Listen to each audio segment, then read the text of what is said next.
Hello दोस्तों, good evening. कैसे हैं आप सब लोग? आई होप आप सब लोग अच्छे होंगे। मैं भी ठीक हूँ। तो आज है सैटरडे का दिन और अभी मैं आ गई हूँ शॉप से और बन रही है यहाँ पे चाय। तो आज अमित भी जल्दी आ गए थे घर। जल्दी मीन्स 5 बजे तक आ गए थे वो घर। ऐसे 7 बजे आते हैं, 2 घंटे पहले आ गए हैं। तो अब उनको कुछ खाने का हो रहा है कि कुछ खाना बना दो, कुछ खाने के लिए बना दो, स्पाइसी सा कुछ बना दो, चटपटा सा। अब कुछ का मतलब उन्हें कुछ पता ही नहीं होता ना, कुछ क्या 10 नाम ले लिए हैं, लेकिन उन्हें कुछ समझ में नहीं आ रहा है कि मैं क्या खाऊं। तो मैंने सोचा कि चलो क्यों ना मैगी बना दी जाए, वो भी थोड़ा स्टाइल में बना देती हूँ तो शायद उन्हें भी अच्छी लगे। तो ये मैंने मैगी के लिए प्याज, टमाटर और शिमला मिर्च काट के रख ली है। इसी में मैंने थोड़ी सी हरी मिर्च भी काट दी हैं और यहाँ पे रख लिया है ऑयल गरम करने के लिए। तो ऑयल हो गया है गरम और इसमें मैंने डाल दिए है प्याज। तो प्याज को हल्का सा भून लेंगे। तो मैंने प्याज और शिमला मिर्च एक साथ ही डाल दी है, हरी मिर्ची भी एक साथ ही डाल दी है ताकि वो एक साथ ही भुन जाए। तो आज अभी थोड़ा ना मौसम ख़राब हो रहा है, ऐसा लग रहा है जैसे बहुत ही तेज़ बारिश होने वाली है। तो देखो आज कब तक होती है बारिश। तो मैंने आज सोच रखा है मैं सैलून जाऊंगी और स्पा करवाऊंगी। तो अभी इनको मैगी वैगी दे के फिर जाऊंगी मैं सैलून, क्योंकि ये है ना कि फिर कल संडे है, कल भी टाइम नहीं लगेगा, पूरा दिन ऐसे चला जाएगा। तो अभी मैंने इसमें डाल दिया है टमाटर और टमाटर को थोड़ा सा हल्का सा गला लेंगे। ज़्यादा सब्जियां गलानी नहीं है क्योंकि मैगी में थोड़ा सा जब दिखता है ना प्याज, टमाटर और शिमला मिर्च तभी अच्छे लगते हैं। तो अभी मटर का सीज़न नहीं है, नहीं तो मटर और भी अच्छे होते हैं मैगी में।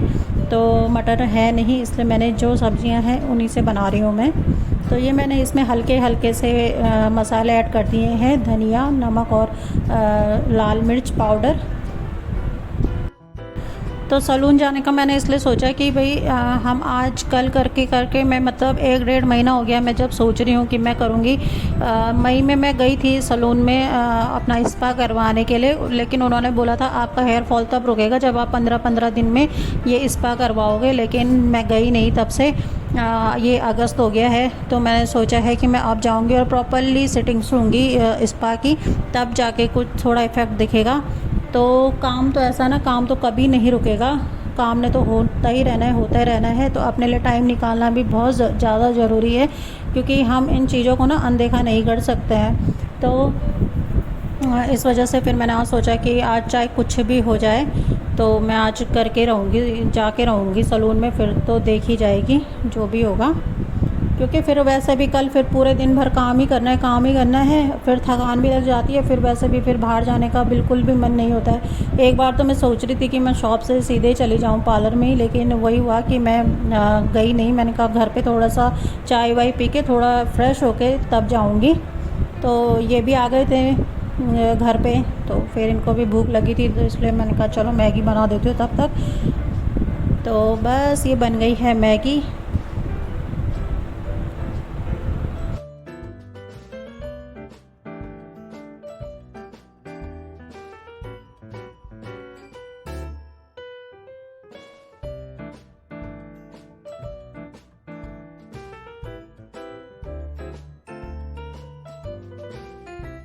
तो मैगी का टेस्ट बनाने के लिए थोड़ा सा मैं इसमें डाल रही हूँ टोमेटो केचप। तो मैगी को मैं वैसे बहुत सारे टाइप से बनाती हूँ, 1-2 टाइप तो शायद मैंने आपको कभी व्लॉग में दिखाए भी होंगे कि ऐसे बनाती हूँ मैगी। तो एक टाइप ये भी है मैगी बनाने का। बस तो ये मैगी रेडी हो गई है, तो करते हैं इसे सर्व।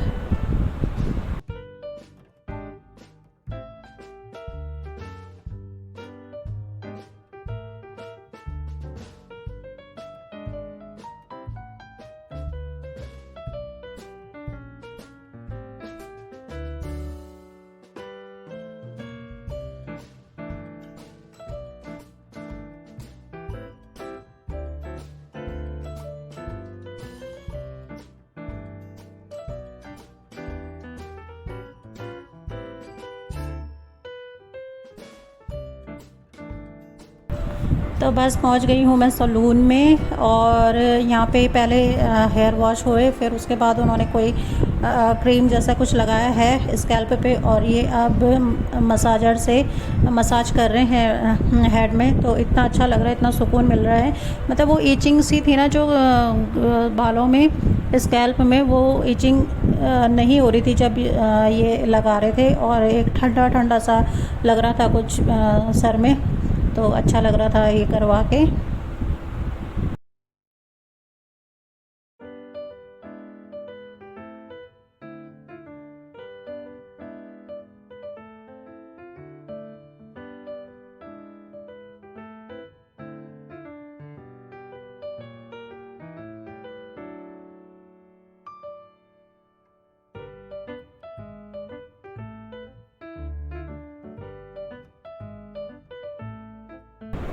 तो पलक कर रही है यहाँ पे वीडियो शूट, क्योंकि इन्हें सलून वालों को भी चाहिए होती है ना वीडियोस अपने प्रमोशन के लिए। तो फिर उन्होंने मुझे बोला कि आप भेज देना हमको, तो पलकू को बना रखा है आज हमने फ़ोटोग्राफ़र।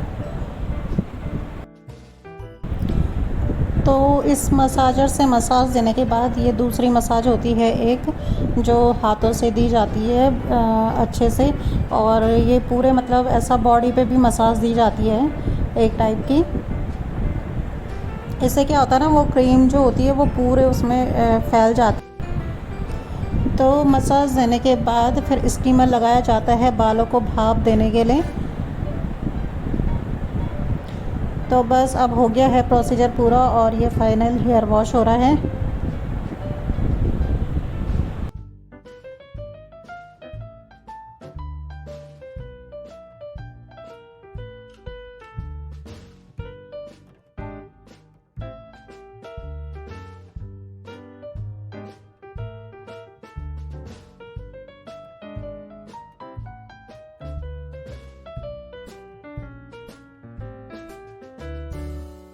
ऐसा लगा ट्रीटमेंट?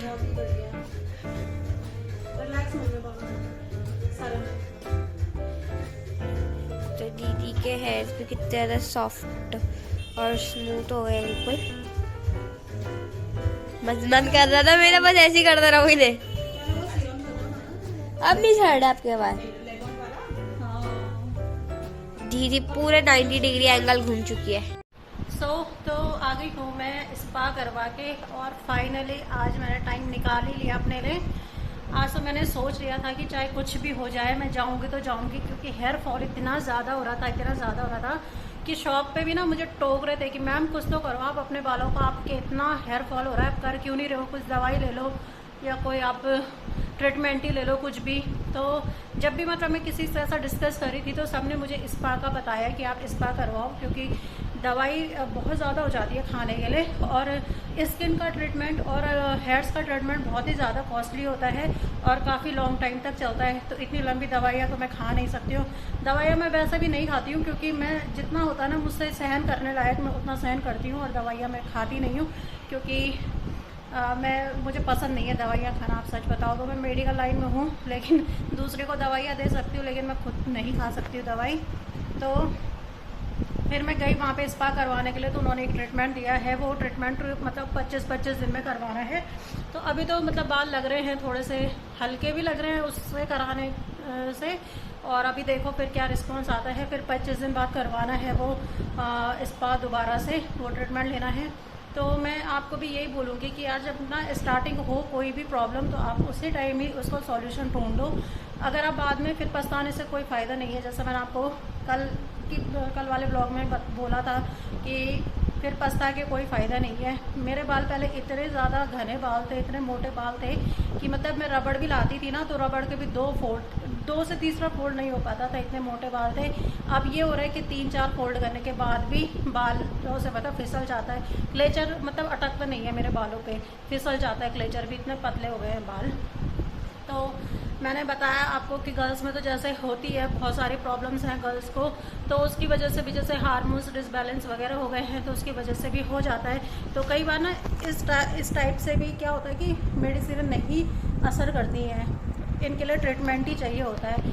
तो मैं फिर एक ही चीज़ बोलना चाहूँगी कि हेल्दी खाइए और एक्सरसाइज करिए और स्ट्रेस मत लीजिए, क्योंकि देखिए स्ट्रेस का कोई रीज़न नहीं है, स्ट्रेस तो कभी भी हो जाता है। अब हेयर फॉल हो रहा है तो अब इसी का स्ट्रेस कि भाई क्यों हो रहा है, इतना हेयर फॉल क्यों हो रहा है, इसी को पकड़ के बैठे हुए हैं कि क्यों हो रहा होगा करके। या ओवर थिंकिंग, सबसे बड़ी बात कि इसने ये बोल दिया, उसने ये बोल दिया, क्यों बोला, कैसे बोला, कब बोला, कहाँ बोला, तो इतना कुछ होता है ना मतलब दिमाग में। तो लड़के देखो, लड़के क्या करते हैं, कान से सुनते हैं, दूसरे कान से निकाल देते हैं। बहुत कम लड़के ऐसे होंगे कि जो इतना सारा कुछ सुनते होंगे और कुछ इतना सोचते होंगे। इसलिए तो फिर वो परफेक्ट होते हैं, उन्हें कोई ऐसी टेंशन्स नहीं होती है, कोई ऐसी लॉन्ग बीमारियां नहीं होती हैं। तो गर्ल्स में यही होता है ना, ओवर थिंकिंग की जो बीमारी होती है वो सबसे बड़ी बीमारी है कि क्यों बोला, कब बोला, कहाँ बोला, ये सब चीज़ें हो जाती है। तो उसकी वजह से ये सारे हार्मोन्स फिर डाउन हो जाते हैं, उसी की वजह से फिर ये हार्मोन्स इम्बैलेंस जिसको बोलते हैं ना, वो वाली प्रॉब्लम हो जाती है। फिर हार्मोन्स के लिए तो क्या होता है ना, कोई ट्रीटमेंट नहीं है हार्मोन्स बैलेंस करने का, और ये हर लड़की को होगा कभी ना कभी। आज नहीं होगा तो कल होगा, कल नहीं होगा तो परसों होगा, लेकिन मतलब हर लड़की को ये प्रॉब्लम है। तो इसका कोई ट्रीटमेंट नहीं है। इसका ये ट्रीटमेंट है कि आपने अपने दिमाग को शांत रखना है और फालतू के पछड़ों में नहीं पड़ना है, और अच्छा खाना खाना है, एक्सरसाइज प्रॉपर करनी है। और ये है कि मतलब डाइट भी मैं ये नहीं बोलूँगी कि आप भाई घास फूस या पत्ते वत्ते यही खाओ, फल फ्रूट खाओ, ये सब, क्योंकि खुद मैं भी नहीं करती हूँ। क्योंकि ये होता है कि नहीं होता है ये सब चीज़ें, क्योंकि भाई हम इंसान हैं।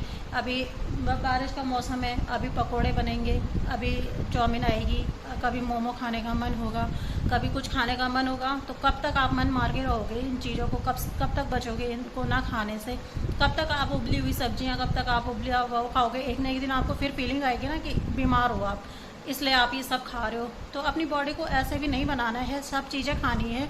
हर एक चीज़ की अपनी न्यूट्रिशनल वैल्यू होती है कि चावल का अपना अलग रोल है बॉडी के अंदर, रोटी का अलग रोल है अपनी बॉडी के अंदर, सब्जियों का अलग रोल है अपनी बॉडी के अंदर। हर सब्जी में अलग अलग न्यूट्रिशन पाए जाते हैं, तो हर चीज़ ज़रूरी है।